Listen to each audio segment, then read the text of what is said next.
professor at Harvard published a study where they looked at 54 hospitality female workers. They divided them into two groups, labeled them informed, uninformed.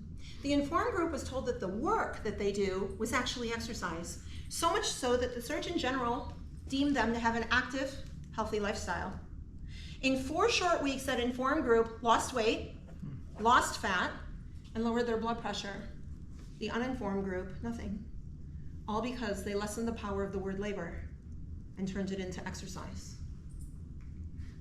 Number 3 is to intentionally experience rather than own. So when I got the diagnosis of Hodgkin's lymphoma stage 2B, a blood cancer, I met my friend Wendy for lunch. We sat down and I said, Wendy, I have cancer, except I don't feel sick. I don't look sick. And Wendy, I don't really want to be sick. So she looked at me kind of cockeyed and she said, then don't be.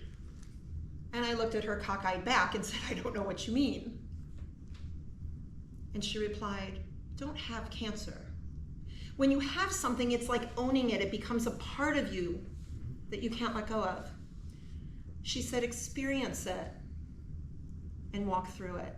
And it was in that very moment, that conversation, that I understood how important intentional language really is.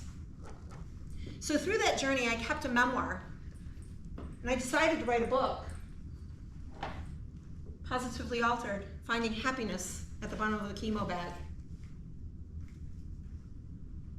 Thursday was going to be the book signing. The Tuesday before, the big box came of all of my books. So excited to tear through it. Orange covers everywhere, my favorite color.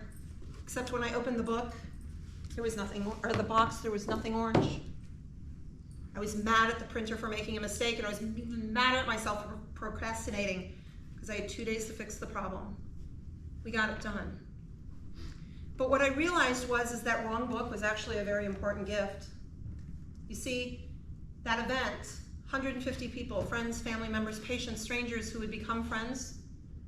I knew how I wanted to open the evening, and I knew the stories I wanted to tell. But I always have trouble with the closing. How do you make it funny? How do you make it memorable?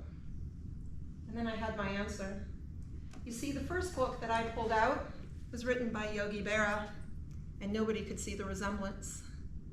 Thank goodness. But then I had the funny. You see, at the end of the night, everybody could line up and purchase the book and get my autograph, but now 3 people had access to the best oral sex ever, her guide to going down. And yes, we gave 3 copies away. So you see, the wrong book was actually the very right gift.